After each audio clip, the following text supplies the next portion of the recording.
Combien coûtent les étrangers à la France? Alors oui, aujourd'hui on va parler d'immigration encore une fois.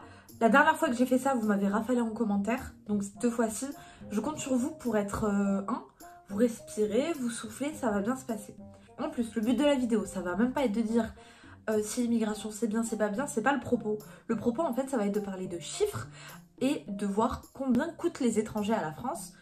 Et montrer en fait comment il peut y avoir un décalage entre la place qu'a ce sujet dans le débat médiatique et la place qu'a ce sujet dans le budget de l'État. Avant de parler de chiffres, on va parler de mots. Quand on parle d'étrangers, on parle de personnes qui ne possèdent pas la nationalité française et qui sont en France, de manière légale ou non. Quand on parle d'immigrés, on parle de personnes nées à l'étranger, qui sont venues s'installer en France, et même si elles ont aujourd'hui la nationalité française. Donc en fait, parfois on parle d'immigrés pour étrangers, étrangers pour immigrés, mais c'est pas du tout la même chose. L'étranger, c'est la personne qui est en France mais qui n'est pas née en France. Donc c'est un statut administratif, voire juridique. L'immigré ou l'immigration, c'est un phénomène, ça n'a pas de valeur juridique. Donc c'est pour ça qu'on va parler d'étrangers dans cette vidéo et pas d'immigrés, parce que ça n'a pas vraiment de sens. Donc on a parlé de mots, on va parler des chiffres. Le nombre d'étrangers en France, donc le nombre de personnes qui sont en France mais qui ne sont pas nées en France, a été estimé à 5,22 millions de personnes.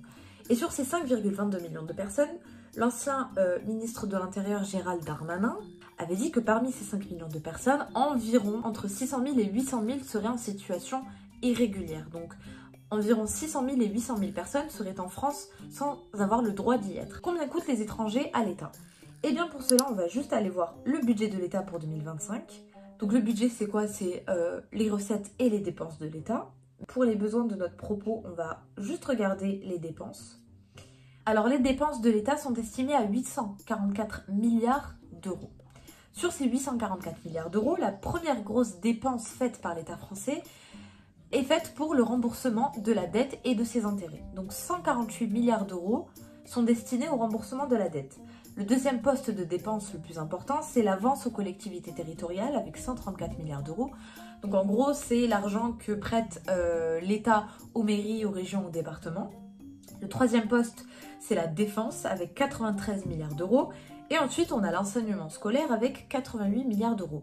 Si je vais dans la mission immigration, asile et intégration, qui est un peu plus bas, eh bien la mission immigration, asile et intégration représente 1,8 milliard d'euros du budget de l'État.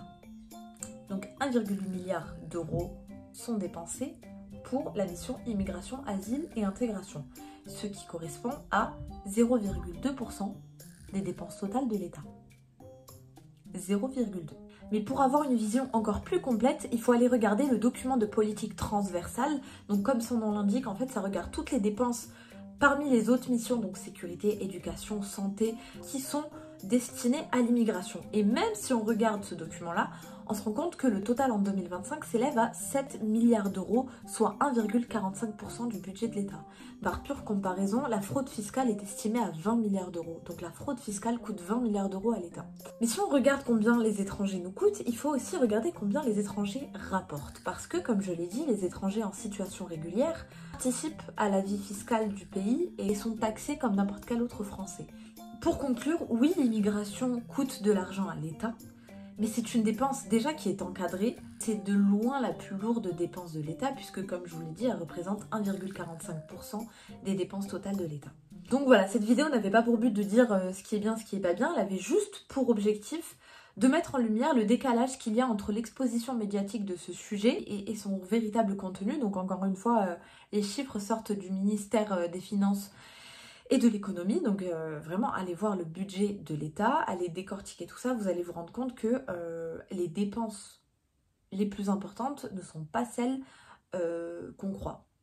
Donc voilà, j'espère que cette vidéo vous aura plu, j'espère qu'elle a été concise, factuelle et pas trop commentée. En tout cas, on se retrouve très vite pour une nouvelle vidéo et n'oubliez pas, comme d'habitude, osez penser. Et arrêtez d'écouter ce qui se passe sur CNews aussi, vous gavez. Bah allez, bisous.